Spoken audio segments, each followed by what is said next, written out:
बिस्मिल्लाहिर्रहमानिर्रहीम इय्याका नअबुदु व इय्याका नस्तईन इहदिनस सिरातल मुस्तकीम। नाज़रीन, मैं जावेद इकबाल और आप देख रहे हैं मेरा यूट्यूब चैनल लम्हा न्यूज़। खबर यह है कि हुकूमत पूरी की पूरी पहली मरतबा ऐसे लग रहा है उनके कौलो फिल से कि वो पीटीआई के पाँव पड़ गई है और उसकी टांगें कांपना शुरू हो गई हैं। जैसे जैसे पीटीआई मुज़ाकरात से दूर हो रही है, असल में ये बात नहीं है। मैंने आपको बताना है कि आखिर हुकूमत कल वज़ीर आज़म और आज उनके मशीर राना सुनावला, उनकी जो बॉडी लैंग्वेज थी वो किस तरह से ऐसे है जैसे वो माफ़ी मांगते रहे और ऐसे है जैसे वो पीटीआई के पाँव पड़ रहे हैं कि आए मुज़ाकरात करें और मसले का हल निकालें। इसके पीछे कहानी क्या है? हुकूमत जो है वो पाँव पड़ने की तरफ क्यों चली गई है, ये मैंने आज को बताना है। लेकिन उससे पहले मैंने आपको बताना है कि अब तक की जो सूरत हाल है पीटीआई और हुकूमत की मुज़ाकरात की, वो कहाँ तक पहुँची है। नाज़रीन, खबर ये है कि मुज़ाकरात तो जो हैं वो तीसरा से चौथा दौर नहीं शुरू हो सका। 3 दौर हुए, लेकिन वो भी बेवक़्त से, बेमैनी से और कमज़ोर से, उसमें कोई नतीजा नहीं निकल सका और डेडलॉक रहा। आपको पता है कि पीटीआई की तरफ से जो है वो लंबे चौड़े जो थे वो नकात आए और उन्होंने तहरीरी, जो हुकूमत कह रही थी कि हमें तहरीरी बताओ, चूँकि आप भाग जाते हो, भगौड़े हो, यू टर्न के बेताज बादशाह पीटीआई वालों, हमें तहरीरी तौर पर लिख कर दो। तो उन्होंने तहरीरी तौर पर लिख के दे दिए, जिसमें 2-3 मुतालबे बड़े आम थे। एक तो ये थे कि 9 मई और 26 नवंबर के जो वाक़यात हुए उस पर हुकूमत फौरी तौर पर जुडिशल कमीशन बनाए। अच्छा, दूसरा बड़ा जो मुतालबा था वो ये था कि हुकूमत जो है यानी कि एक तो ये था कि वो जुडिशल कमीशन बनाए, दूसरा ये था कि वो 9 मई और 26 मई के जो मुल्ज़मान हैं, इंक्लूडिंग बानी और including Ejaz Chaudhry, including Yasmeen Rashid, including जो भी उनके बंदे गिरफ्तार हैं, उनको रिहा करें फौरी तौर पर। और उसमें कहीं कहीं ये भी स्मेल किया जाता है कि फौरी इलेक्शन की तरफ जाया जाए। वो पागल है, इलेक्शन की तरफ जाएंगे।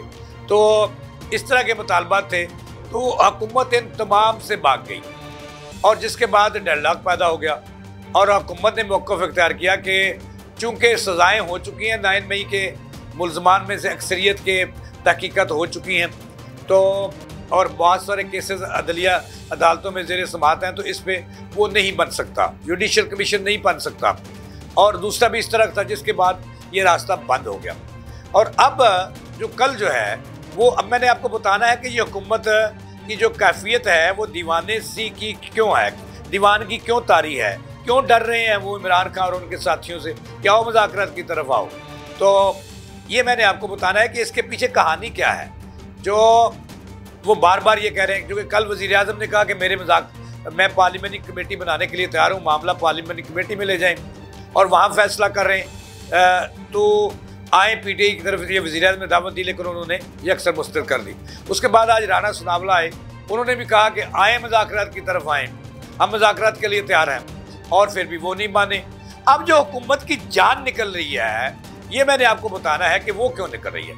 असल खबर ये है नाज़रीन कि आपको पता है कि पाकिस्तान के एक बहुत ही अच्छे दोस्त और जो हर मुश्किल वक्त में चीन के बाद काम आए, उस मुल्क का नाम है तुर्की। और उस तुर्की के जो सदर हैं तैयब एर्दोगान, वो 12 और 13 फरवरी को पाकिस्तान का दौरा कर रहे हैं। उनका काफिला जो है वो 12 की सुबह लैंड करेगा इस्लामाबाद में, और उससे पहले उनकी टीम ने आना है। ज़ाहिर है कि वो एक ताकतवर मुल्क के जो हैं वो सरबराह हैं। तो कहा जाता है कि इसी इसना में, इसको देखते हुए हुकूमत को अंडर प्रेशर करने के लिए जो पीटीआई है, इन्होंने 8 फरवरी को का ऐलान कर रखा है कि वो एहतजाज करेंगे, मतलब मस्त कलंदर करेंगे, सड़कें बंद करेंगे।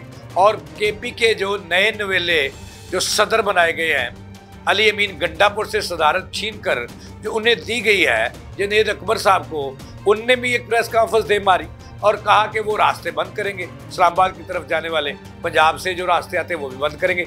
इसका मतलब ये हुआ कि हुकूमत अब डर गई है कि उनके मेहमान की आमद पर पीटीआई हस्बे साबक जो हल्ला गुल्ला ना करे, सड़कें बंद ना करे, इससे तासर गलत जाएगा बैरूनी दुनिया को और जो हमारे दोस्त मुल्क हैं जिसके सरबराह पाकिस्तान आ रहे हैं कि उन्हें कहीं हमारा गलत जो है और जो नई हमारी जो है मईशत वो डेवलप हो रही है कि वहाँ नुकसान ना पहुँचे।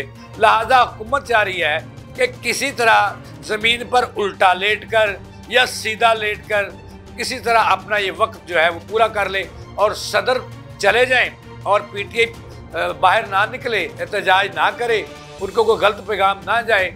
इसलिए हुकूमत और पूरी हुकूमत चाह रही है कि पीटीआई को एक नया दाना डाल दिया जाए जैसे पहले डाला था। अब वो दाना यही है कि हम वज़ीर-ए-आज़म तक आ गए हैं कि हम आपके लिए मुज़ाकरात के लिए तैयार हैं, पार्लियामेंटी कमेटी पार्लियामेंट में आके अपना फैसला कर लें।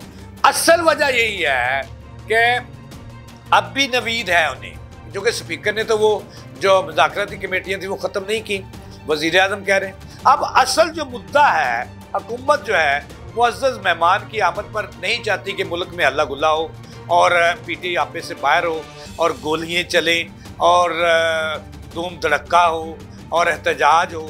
इसलिए हुकूमत जो है वो पीटीआई के पाँव पड़ने तक आ गई है। असल वजह यह है कि वो तैयब उर्दगान साहब मुल्क से होकर पाकिस्तान से चले जाएं और फिर वही आने वाली जगह पर पीटीआई खड़ी हो और 2 आने वाली जगह पर हुकूमत हो और लेन देन कुछ भी नहीं है। नाज़रीन, ये थी ताज़ा तीन जो मैंने आप तक पहुँचाई। अब जावेद इकबाल को दें इजाज़त अल्लाह के बाद।